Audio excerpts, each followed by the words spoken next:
Welcome to the Superconscious Success Podcast, where Jen and her Superconscious Success family co-hosts bring you valuable content each and every week on topics relating to manifestation, spirituality, and most of all, using your superconscious to manifest success in all areas of your life. Now on to today's episode.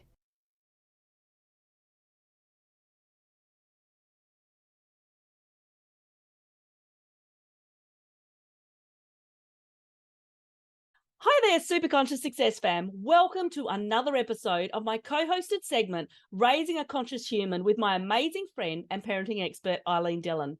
Our intention with this segment is to help all those parents out there struggling to create an authentic connection with their children and confused by the non-stop barrage of opinions as to what makes a good parent and what doesn't. My name is Jennifer Matthews and I'm a spiritual coach, naturopath, personal trainer, and mum of two amazing teens. I've always said that my kids are my greatest teachers. And as conscious parents, we begin to recognize that we have as much to learn from our children as they do from us. So now I'm going to pass you over to my incredible co-host, who is going to introduce our guest. Hey, Ilene. Hi. We're really excited, Jennifer, today to be interviewing our guest, Anja Simmons, on the topic of boundaries and conscious parenting. Anja is a trained British nanny, a yoga teacher, a yoga parenting coach, and she's a mother of two also. After a decade of raising children of other families, it came as a surprise when Anja's experience didn't quite apply when it came to raise her own children.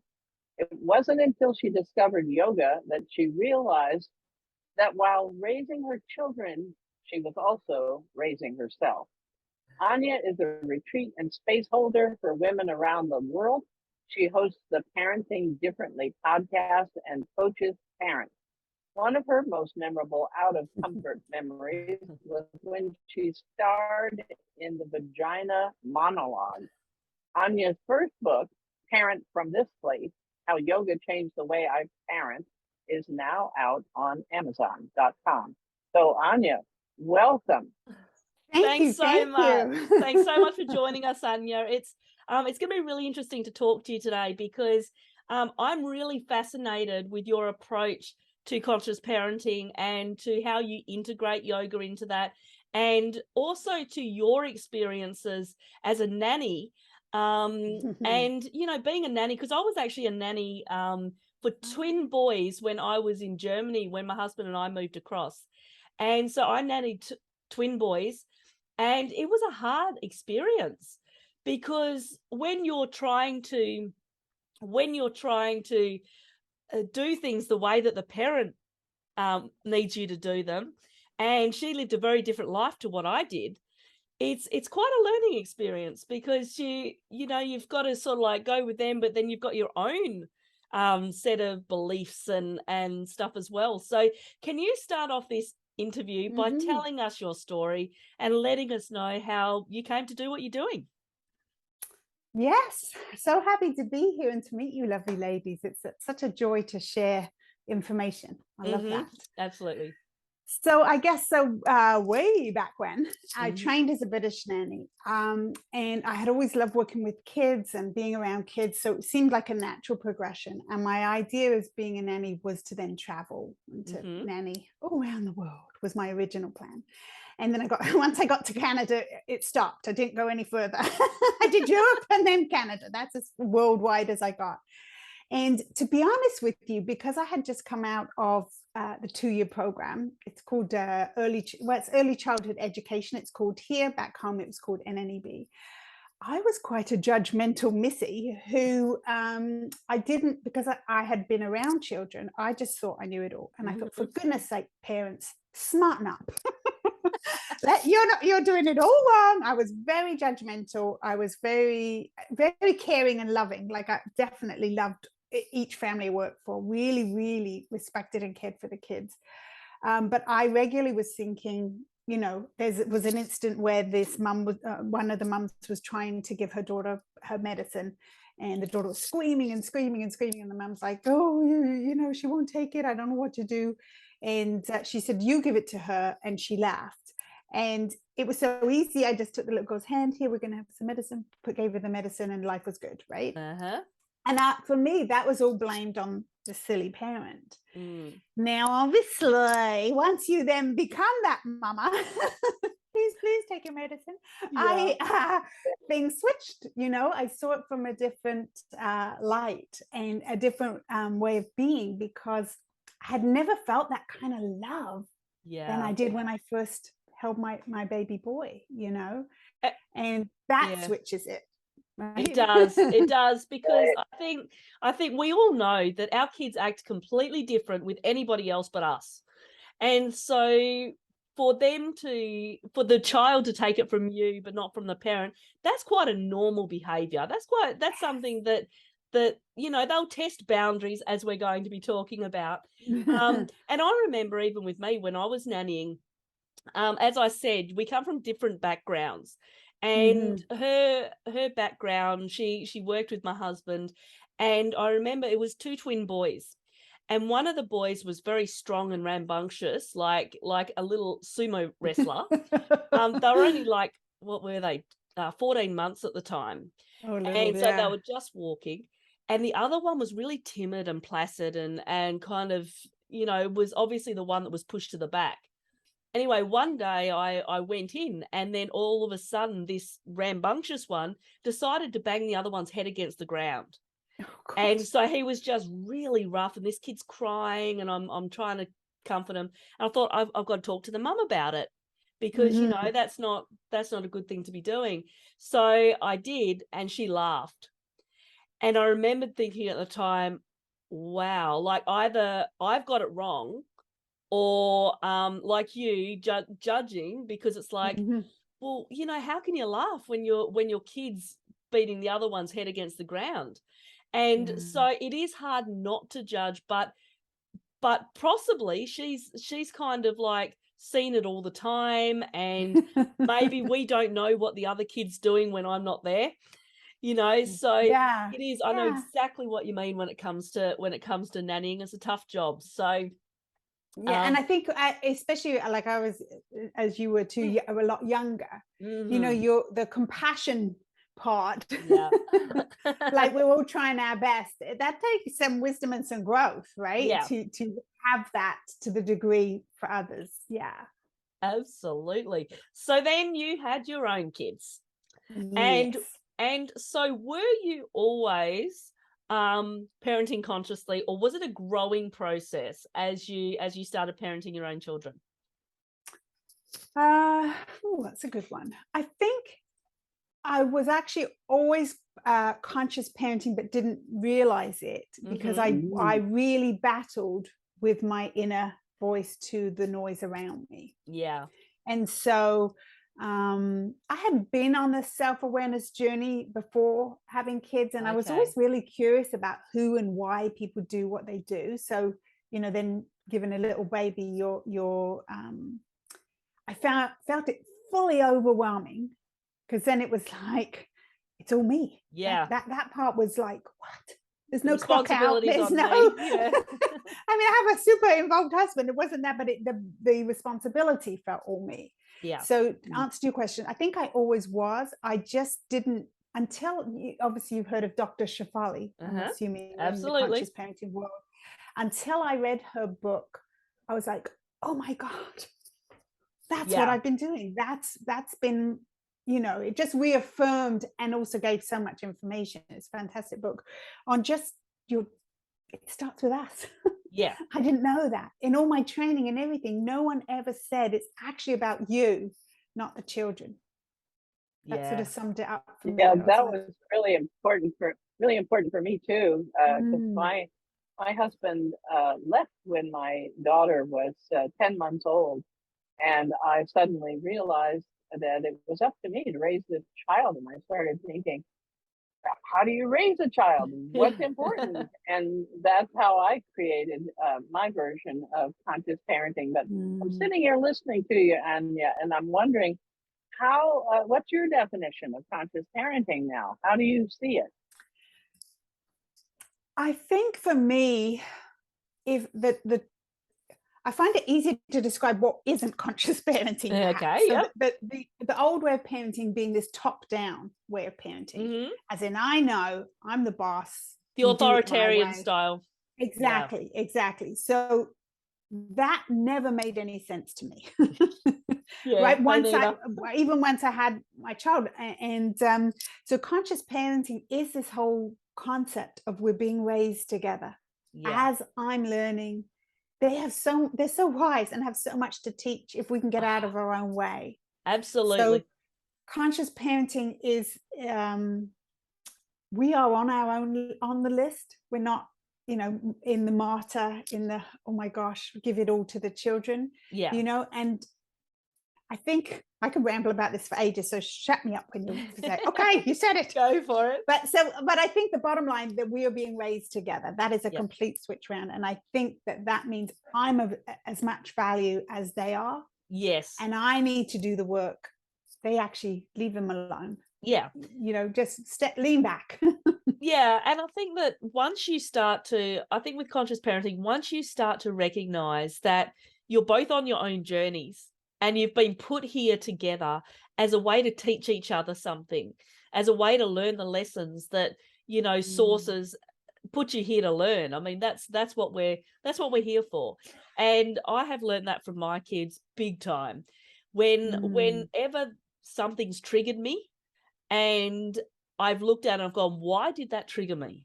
What's happened just then that has caused that to create a response in me? And I think that once you start to do that and you start to recognize they're on their own journey, they've got to make their own mistakes.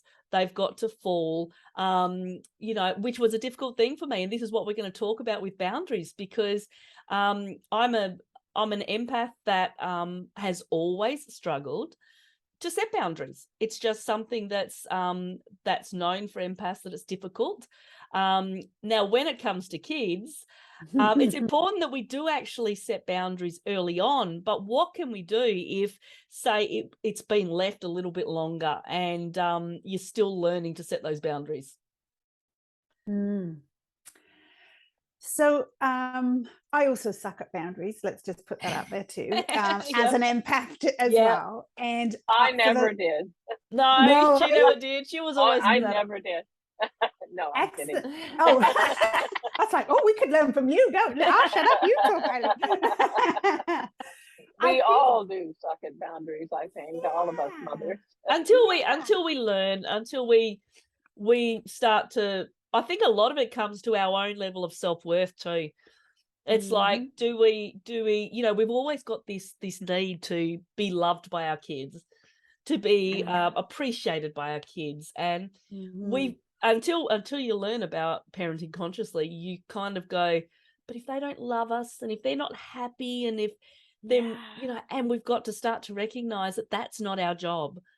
Well, but the way I looked at boundaries was that the way I was looking at it was that I had to create a container for my children in which they could grow. How does that fit with your idea, Anja? Very much, very similar in that it is necessary. We're not letting people be wild. That's not the plan. And it's not that there's no, if you look at boundaries, there's really sort of space holders, right? As a way of kind of creating, this works for me, this doesn't work for me, this, I really, really need this to show up as a different parent. I was sort of boundaries of, so one I remember from my guys is like, by 9 o'clock, I'm done. I'm so over mothering. I'm so done, blah, blah, blah. And kids will, and where we lived before, my son was in this room, my daughter in this room, and there's a little space in the middle. And so they was young, I can't even remember, 6 or so, or 8, who knows how old they were, but they were still wanting me to lie with them or be in their room. And for me, that didn't work. I didn't like that. I was like, felt like the whole time I'm pulling away, like, oh my God, give me space, And so for my own sanity and no harm to them, I think that's like what we were saying, like you want them to love you and to care for you, but you got to do that for yourself first. And so my boundary there was like, okay, it's 9 o'clock. I am done. No more questions, no more nothing. And I actually set my yoga mat up in between them. So their doors are open. They know I'm there, but I'm unavailable to mother. I wish I knew those words at that point, but for me, it was more like, look, I'm just going to be here. I would put some music on usually or something and just breathe, but they were not to bother interrupt me. you. Yeah. Mm-hmm. You know, and then every day someone comes to the door, can I just get a drink of water? Can I just go to the washroom?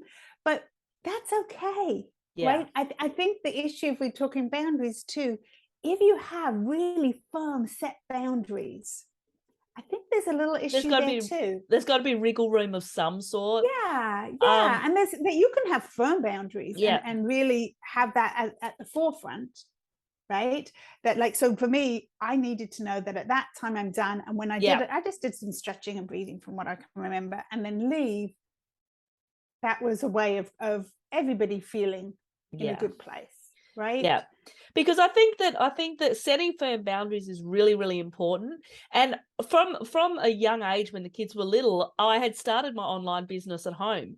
And so I suppose one of the boundaries that I did set was, okay, if I'm in an interview and the door is closed, you do not come into my office. I would put up a sign on the door and I would say interview in progress. And so they knew not to interrupt me. So I guess I did set a boundary there. Yeah. But there are some times you set a really strong boundary and life's not black and white. And there are some times that, you could set a strict boundary that, I'm not going to pick you up from such and such a place. But if you get a phone call from them at night and say that somebody's attacked them or somebody's, whatever, then of course you're going to go to them. So I think you've got to understand that it's not all black and white, but it is important to set those boundaries. What do you reckon, Ilene? Well, I'm sitting here wondering how we actually define boundaries. And I'm thinking a number of different things too, like how important me setting boundaries is for my children to learn that boundaries are a thing so that they can use it. I remember when my daughter was 12, she was spending overnight with a friend, and a 16-year-old came by with a truck, and we had a hill near us that was notorious for teenagers having something to drink and coming across that hill, and they'd have accidents and get injured and so forth. And so this 16-year-old came by for two 12-year-old girls and said, come to a party. And the other girl went to the party, and my daughter refused to go. And the 16-year-old tried to push her. And he said, what's the matter, little girl? Won't your mommy let you go to parties? And she said, my mommy doesn't care if I go to parties, but she does care if I'm safe, and I'm not going with you. And so she knew how to set a boundary. Yeah. And so Anja, what is your definition of a boundary? We're talking about boundaries, but what are we talking about? That's a great question. Yeah. And I actually looked up a few definitions before we came on to really find the one that makes sense to me. And this is I just have to read it because I don't know it by heart, but it says a separateness that allows you to have your own feelings, make your own decisions, and know and ask for what you want. Yeah. And I fully believe, Ilene, what you're saying, that by us creating the boundaries, it's fully giving permission to those around us, our children, to know that you can actually say no. You can create the boundary. Like, say in the mornings, my son would get up, and he's not a morning person, right? And so as soon as I see him, I want to go, oh, and blah, blah, blah, and this and this and that, and blah, blah, blah, blah. But his boundary. And it was for me to notice, like, he actually needs a good hour before he's ready for mama's hugs. Joy. Isn't that what parents have a hard time at? Is not so much even us setting boundaries, but accepting the boundaries of our children. A lot of us, especially if you haven't fully moved into a different model, you think that children should not be telling you what's right for them. They should be going along with what's right for you. Is that not so? That is so. And to me, that is such a pity. And that is this whole dream of mine of world changing has to start at the beginning there in the parenting role. And we as mothers, I 100% fathers too, but that my realm is me, right? Need to do the work about why are we offended if they say no? Like a little one very quickly will say no and not want, certain things, and that switches and changes. But for me, the boundary really saying, I matter, I value me. My self-care is important. My time alone to just stare into space is important, right? And if I'm claiming that, it has to be allowed for my children. Like, why would they, like, we're growing, like you say, conscious beings. Why would they not be able to? And if we really look, they are great at setting boundaries. They do not, absolutely. If we've left them alone, they are not shy about saying, hey, don't come in my room unless you knock. Right. Or I remember my daughter in her teen years. I mean, that flipping door was locked and shut, and I wanted to go, let me in. Right. But that was such a clear boundary. Right? That was her way. I would be like, Mama has a tea. Would you like a tea? Yeah. My daughter because I was like, my daughter just says, okay, it's me time. And I'll say, okay, I'll leave you. And it was so funny. She said to me today, she goes, Mum, I'm sorry, but I need some me time because I need to have a sookie sook. And I said, okay, sweetheart. What's that? A sookie sook? Yeah. So she was just feeling sorry for herself. Oh, a sookie sook. I've never heard of that. I like that. Oh, okay. No, her boyfriend works away during the week. And so, so she misses him when he's away during the week. So, she goes, I'm just going to go have a sookie sook. And it's like, okay, sweetheart, I'll leave you alone. My favorite boundary story is slightly different. When my son was 5, I went into his room and it was a holy mess. So I said, I really need you to clean up, please clean up your room. And he had a meltdown right in front of me. And I realized that was me telling him what he had to do. Mm-hmm. So I shifted it. And I said to him the next time, I said, what is your plan for cleaning your room? And as all children, he went, well, I don't know. And I said, oh, too bad. If you don't have a plan, we're going to have to use mine. And so we used my plan, and I used that over and over. And by the time he was a teenager, he was coming to me and telling me what his plan for the weekend was. He developed this whole idea of working with his own plan and telling me what it was. Love it. That's a really great way of doing it. It's perfect. And it's the languaging switch, right? Like, you're honoring him at that point, right? You're honoring that this little person they can have a plan, and he'll think of one really quick if he doesn't like your plan. Yeah, exactly. Right? But I think that there's the boundary of seeing him for who he is, right? There's the way that you're like, okay, I want to push my plan in there, but hey, give them the opportunity. Yeah. Wow. So how did yoga? I know that you had your yoga mat in between the kids' doors, and I assume that is where it started. So how do you integrate yoga into your conscious parenting? It was when I started yoga many years ago, I think my kids were 4, 5, something like that. I had no idea what it was about. I didn't like the woo-woo side. I couldn't touch my toes, but I knew that at the end of each class, I felt better than when I started. And that was the beginning of my journey. Yeah.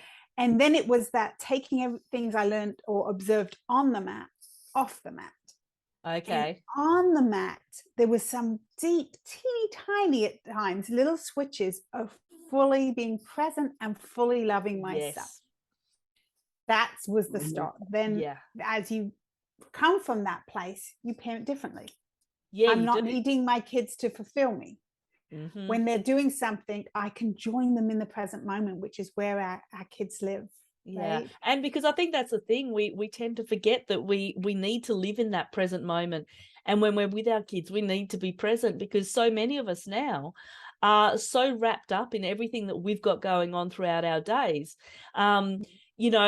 luckily when the kids were younger, I spent a lot of time with them, and now they're at the age that they don't really want to spend time with their parents. I mean, that's pretty that's pretty normal when you're 18 and 20. So so appreciate it when they're young and spend that present moment time with them, because it makes a massive difference with the bond that you create with them. I think so, but I think what we have to add to that, Jennifer, is it doesn't have to be a long time. No, it can that's right. just be a short time to be fully, put your phone down, fully be present. You might be bored silly about another Lego construction or whatever, but like look into their eyes, see them as this light of love, connect, and you can move on. They don't need you for, it's not, to be present doesn't have to be loads of times, but we have to make the effort that there's many a time that we are fully just there, fully feeling supported and there. And as you're there, you're not there with the judgment, critical, oh my gosh, why can't you do your homework quicker? Why are you so slow? And I think with, I think that put that in. I was a single parent for many years, and this whole idea of spending time with my children, I would have loved to have the luxury of spending time with them. So part of my chore or my challenge was to find ways to spend time with them that were so quality and so present that they would work. And I'm not saying that it isn't so if you're a married parent or a partnered parent as well, but certainly as a single parent, I think what you're saying there, Anja, is it doesn't have to be a really long time, but it does have to be quality. You do have to be present, which is what the quality is. And I think when it comes to parenting, I think that, or parenting consciously, it's having the ability to, no matter, we've all had kids that have had meltdowns all the way from 2 years old up to 20 years old. We've had kids all along that have had meltdowns, because we've all got emotions. We've all got stuff going on in our lives. And so to be able to parent consciously, to be able to look at your child as that is happening and take a neutral stance and recognize that it's not a reflection on you. And I think this is something that we have trouble with, because we often, when they're having a meltdown, it's like, what have I done wrong? Why are they so upset with me? Why are they so angry with me? And this is something I think parents can have a really hard time doing, is just stepping back and just going, okay, what's going on here? Being able to talk to them and say, what's happening? Is there anything that I can help you with? Or how may you, sort this out, or whatever we want to do. Give them the opportunity to sort through stuff themselves, because we try to save them far too much. And I am so guilty of that, trying to save them far too much. And I think that that's something we need to recognize as conscious parents too. Yeah.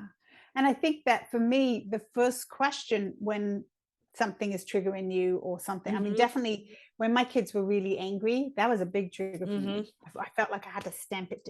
You will not, because that was a trigger. You will not be angry. Yes. But so the work really starts with, okay, when they are whatever they're doing, as normal as everything they do is, what's that for me? Yeah. What does that make? Why is it upsetting you so much? Do I need a timeout, right? Do I need, never mind, like you say, going into fix, the first step is, okay, gosh, there's a lot of emotion in this room right now. I need to stop out, clear myself, ground down. All that was for me yoga and breath work. Yeah. And then come back in. And then I'm open to seeing what is. And I'm open to just saying, like you say, the questions, do you need anything? Can I help you? Are you ready? I mean, when the little, are you ready for a cuddle? No. Yeah. Okay. How about now? You're able to do that from a caring place as a place, because it's overwhelming. Oops, nearly pulled my earphones out. It's overwhelming.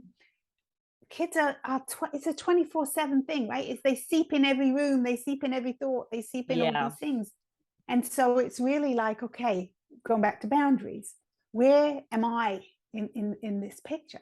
Yeah, exactly.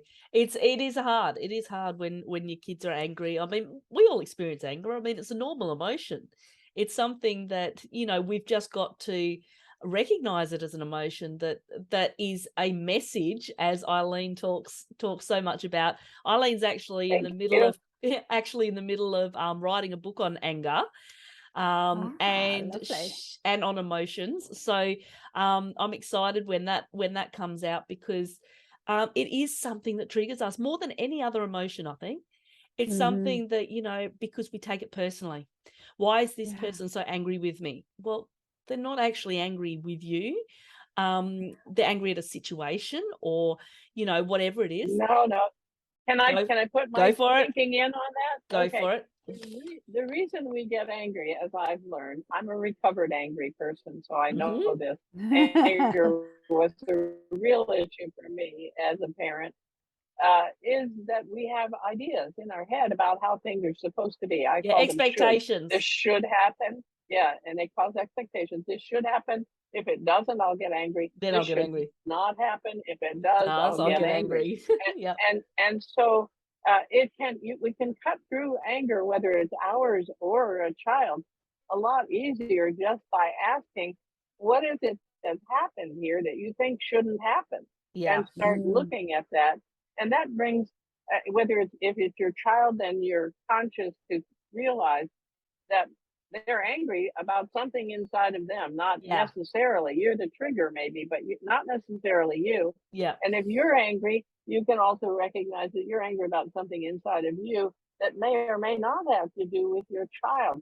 And that separation, I think, really promotes the conscious that we're talking about. Exactly. Thank you. And it was interesting because I was actually doing an interview for the Peace and Prosperity segment last night, and we were talking about expectations, and we were saying how when we set expectations, it leads the way for so many different emotions, for disappointment, for anger, for frustration, which is something that kids feel frequently. And so I think it's really important that I've gotten to the place that I don't set expectations, because I think that what we do is we set what do you call it? You can look to the future as to what may happen, but expecting something to happen, because life doesn't work like that. And so I know that as a parent, if we expect that our kid's going to act a certain way, then if they don't, then we can get angry about it. We can get frustrated about it. We can get disappointed with it.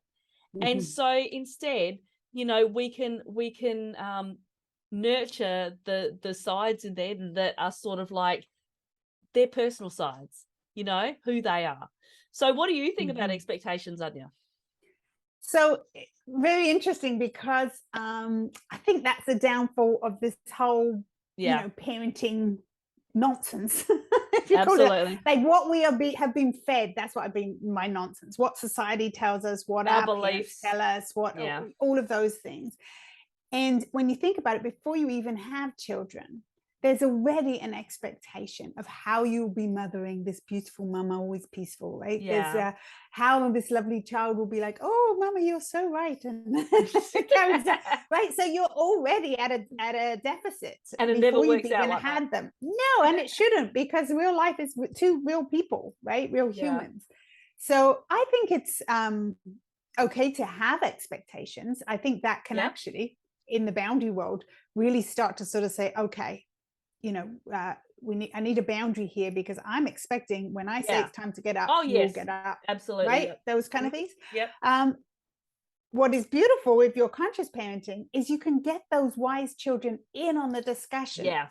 So here's my expectation. What's your expectation? I'm going to drive you to school whenever you appear ready. Yeah. Right? Or you're going, like you're going in your pajamas. Yeah, absolutely. And to do things from a loving, sort of kind place of like, okay, my expectations are not being met here. And so bring them in, have a family meeting, have a discussion on, okay, I am not prepared to blah, blah, blah, blah, blah. And what are you, should mommy not drive you anymore? Are you okay? You're going to take the bus and I'll just back off. Like let them in on the decision, let them in. And not, to do that, to do that, this is the yoga side for me. It's get yourself grounded and in a positive place, not a fake positive place, because you're allowed to be pissed off and all of this, but in a place where you're like, right, I'm coming forward with the expectation that we're going to all be heard. Yes. right? Or we all have an opinion and then let's figure it out. And that's not a weakness. No. That the kids will tell you, you're like, it's genius. It's freaking genius. That would not occur to me because I'm coming from all my own stuff to the table. And that's the thing, we do. We all come from different family backgrounds. We all come from different belief systems. We all have our own beliefs as to how kids should be raised, what a household should look like. And couples come together with completely different backgrounds, completely different parenting styles. And so it's tough for parents to also be able to get on the same page and be able to say, okay, this is important. This is an important boundary. This one maybe is something that you can sort of like, work with. So I think that's the thing we have to recognize is that, couples come from completely different lifestyles. Absolutely. And so that can often be difficult. Yeah. Go, Eileen. I want to just share briefly a story. When my daughter was in middle school, she came to me and asked if she could have a slumber party that included boys and girls. Mm-hmm. And I set a clear boundary. I said no. And she said, why? And I said, because my mother said it's wrong, that's why, which was true, right? So here we are dealing with all we learned, right? Now, she knew that I followed the 72-hour rule, which is to take 72 hours to make decisions. So she said, I know you're following the 72-hour rule, Mom, so I'm going to give you 72 hours to think it over. I'll talk with you again on Friday. Well, during that time, I agonized. I thought, what if somebody thought my son would overstep his boundaries just because he was a male? Or I could lose my license as a therapist if I did something off the wall. And at the same time, there was my daughter who, wanted that. And it was wrong by my mother. I mean, all these things, I was tortured. And I finally came to the conclusion. She came back on Friday and I said, okay, I will say yes with these 3 conditions.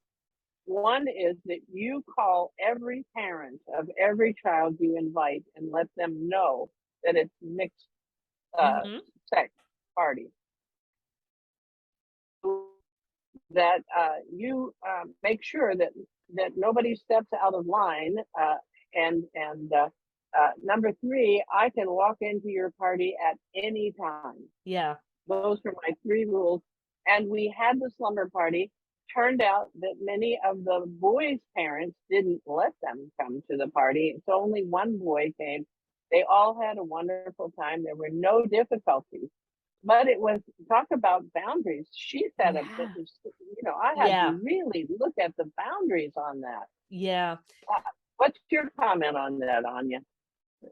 Yeah, I'm amazed in terms of, I love it. I absolutely love it because your boundary, she knew your boundary. She kind of probably even knew you were going to say no. So she knew the loophole of the 72 hours, right? And then she knew, which is phenomenal, that my mum is going to really think about this and make a decision. Yeah. It's not because first it's no, you can't, right? And that could just be it. And that's my rule. That's my boundary. Nope.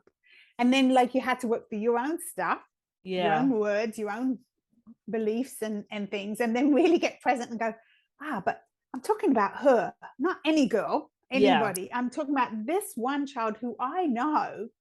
And then you came back with these fantastic, they were boundaries, right? And of like this, and this, then it's a go. And then she gets to decide, oh my God, my mom could walk in anytime, forget it, because she already had a different plan maybe.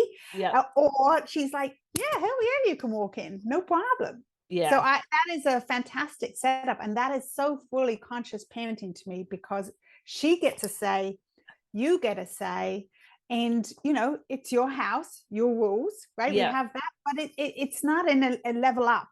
Yeah. It's just in, we are a little wiser in things. We have experienced different things as we get older, or what are we doing?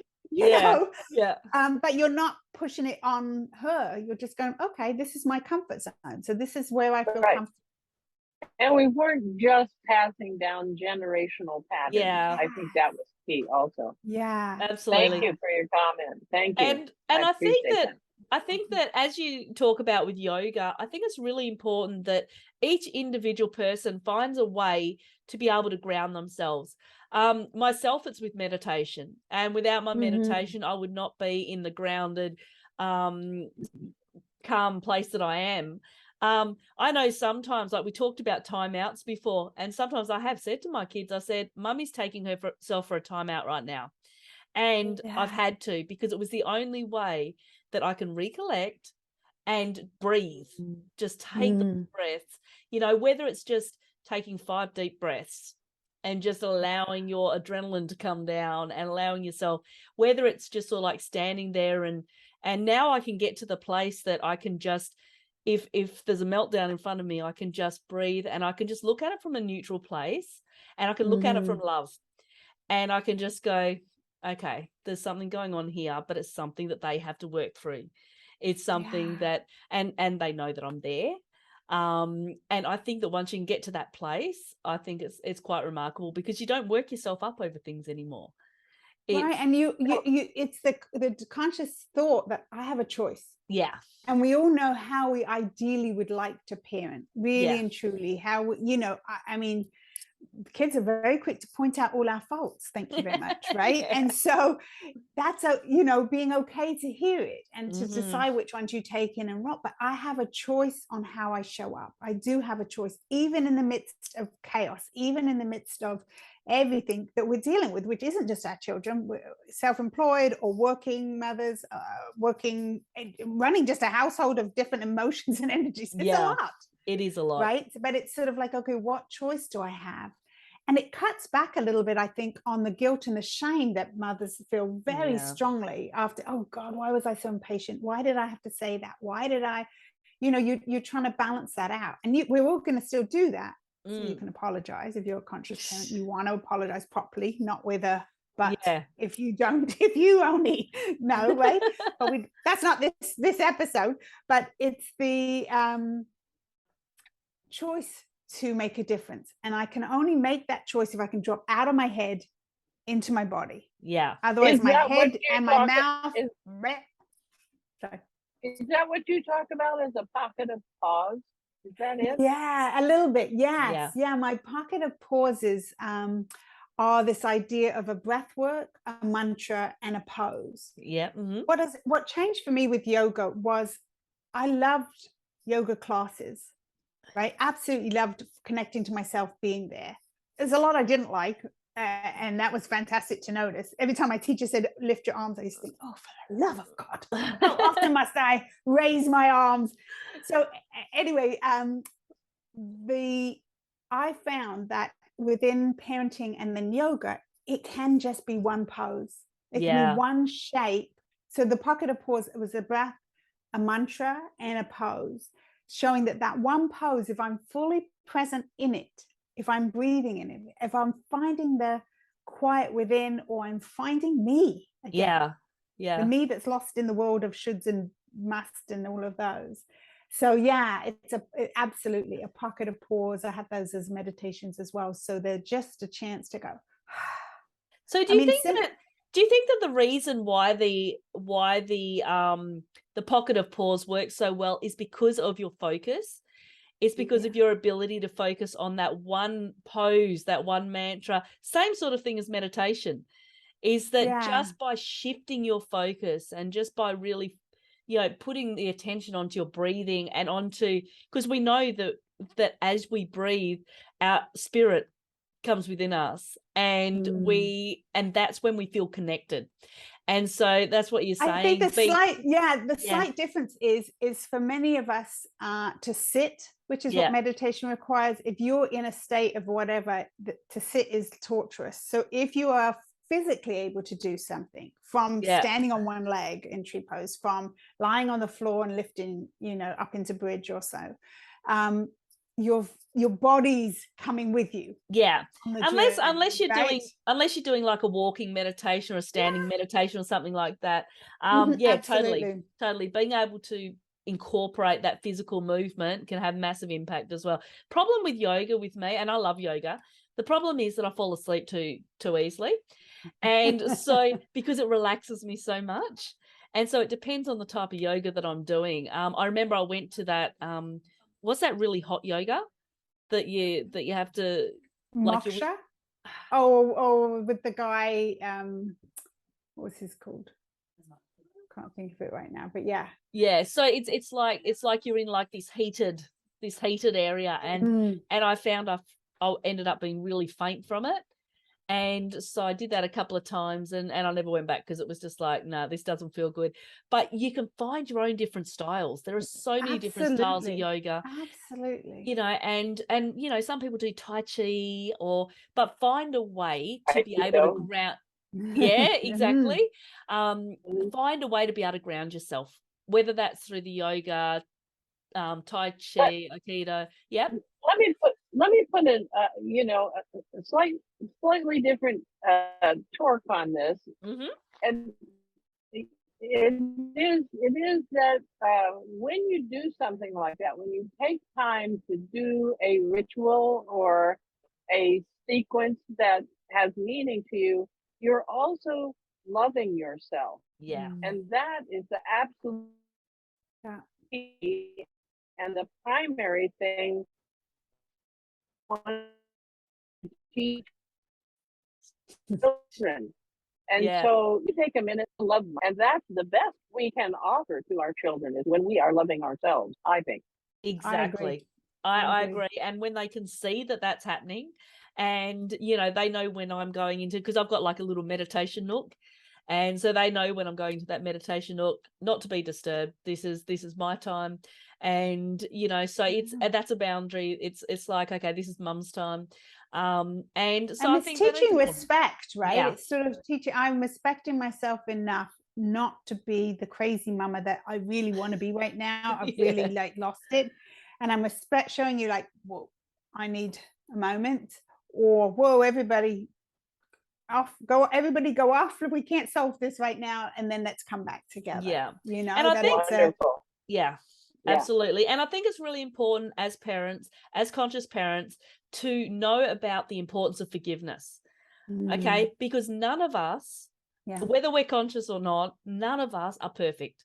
And we're going to make mistakes. And it's all a part of parenting. It's a learning experience. Remember that we are learning alongside our kids.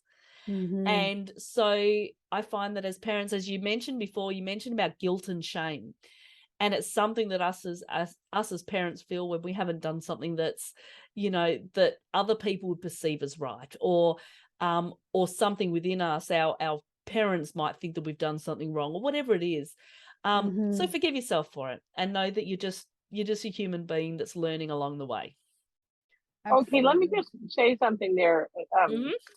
We have a tendency to repeat patterns that were done to us.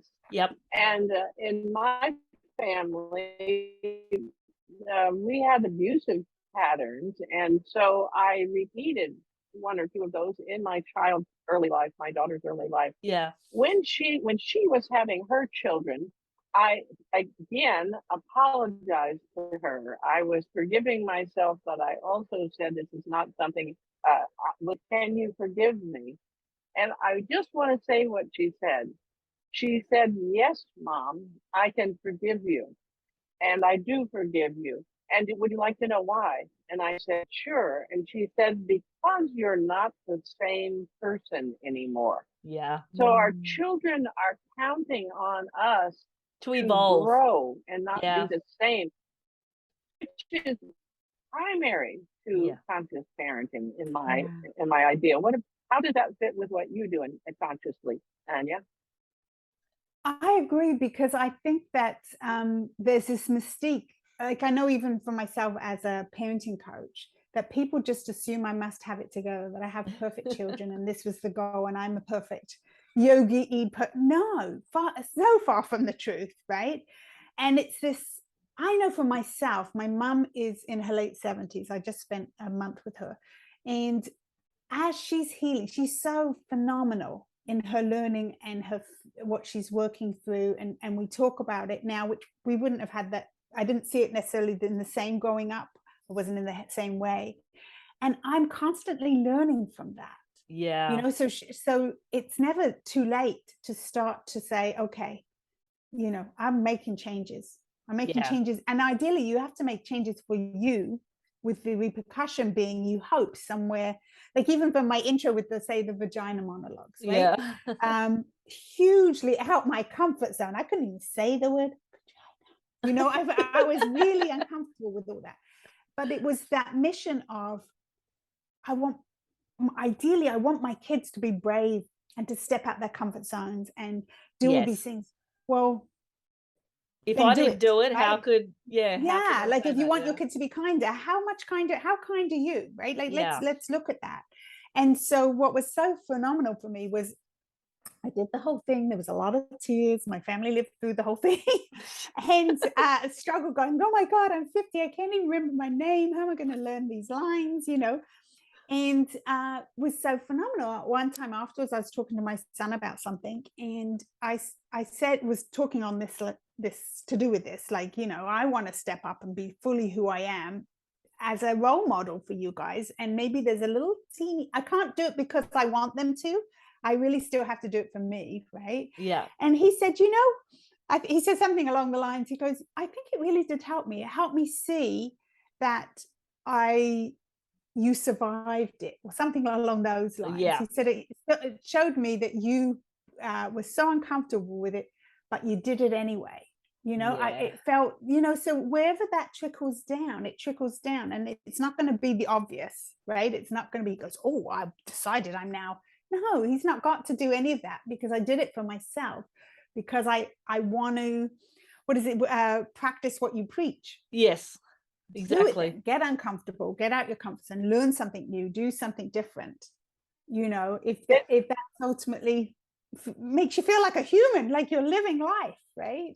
Right.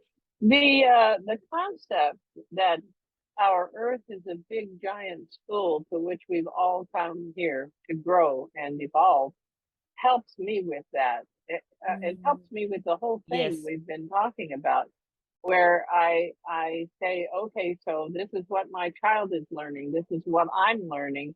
And the way I hear what you're saying is, don't end learning for anybody.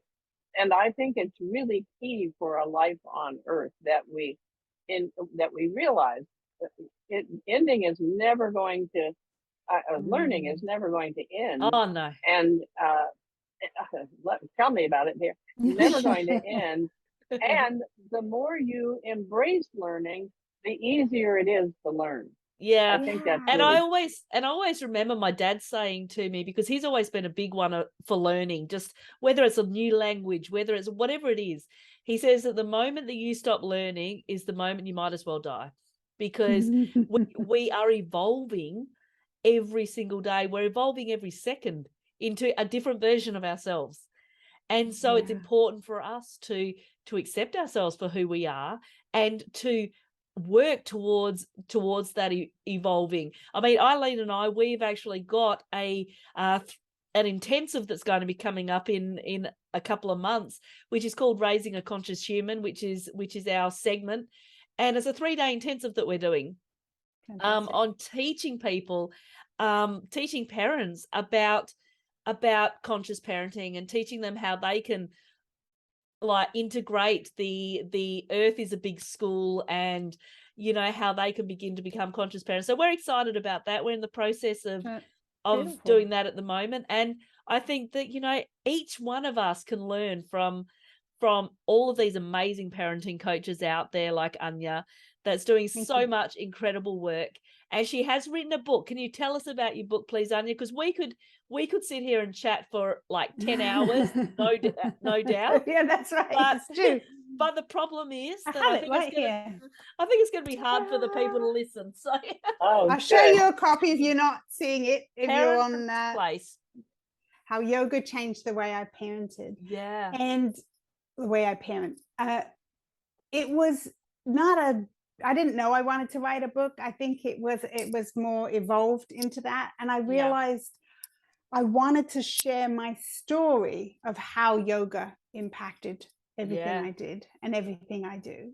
And not the yoga that you often see, not the yoga, of these beautiful, fantastic poses. I mean, for me, yoga is not about the pose. No. It's that connection About the to self. internal word. Well, Yeah, absolutely. yeah, absolutely. And I think it also, by the way, neither of my kids are interested in anything to do with yoga. Right? Okay. Like let's say nope, the word yoga, they're tuned out, they're out of there, right? Mom's saying, oh my God, I just read this great book. You should, they tuned out. No, thank you, right? And that's brilliant. I mean, that should be allowed. That's the space. Maybe they come back to it. Maybe it's a seed planted. Maybe they couldn't care less for the rest of their life. It's okay. They would have learned something from it. That's the thing. They know how it impacts you, and they know the effect that it has. And so, they respect that boundary, that is your time. And so I think that is incredible. I think that your book, it is available on Amazon. Yes, so indeed. Go across and get a copy of it, because if you're a conscious parent that is wanting to integrate, learn how to ground yourself for starters. Because this is really important. And I think once we learn how to ground, I think it makes it a lot easier to be able to parent consciously. So we thank you so much for being here today. You're welcome, ladies. And thanks for having me. Go for it, Eileen. I want to say, I just want to say, I wish you had been my mommy. Yeah. I think you are such a gentle, conscious person, and thoughtful, and those qualities are just amazingly wonderful. And I'm sure as a parenting coach, people adore you, because just in these few minutes, I do. So what is absolutely. You. There's been, I take that in. There's been an instant connection, which is awesome. And thankfully, when I select interview guests, it's all intuitive. So I already knew that we were going to get along. So it's all good. Oh, it's so wonderful. I don't know how you even found me. I was just like, oh, lovely. Yeah, no. But what I want to ask, what is on your agenda now? What's coming up for you, Anja? So my next sort of step is really into the speaking world, and offering workshops, and really talking about, I have narrowed it down to sort of 5 yogi tips on how you can instantly start to implement them to change the way you parent. Fantastic. If what you're doing is not working, try this. Excellent. Fantastic. Wonderful. So definitely head across, get the book. How else can they get in touch with you if they would like to get in touch? Yeah, Instagram is where I mostly hang out. Cool. So Yogi Parenting Coach there with me. Fantastic. And and I'm trying to build on LinkedIn. I haven't quite got LinkedIn down. So Instagram is definitely the main one. A new website is coming this summer to really set it all up for me. Fantastic. Great. Well, there's lots of good stuff on the horizon for you. I wish you the best of luck with all your workshops and everything else that you've got coming up. And be sure to stay in touch and let us know how everything's going. Wonderful. Absolutely. And good luck. And I think your workshop sounds amazing. Yeah, thank you. And we'll catch up some other time, Anja. Okay, take care. Thank you. Bye. Thank you.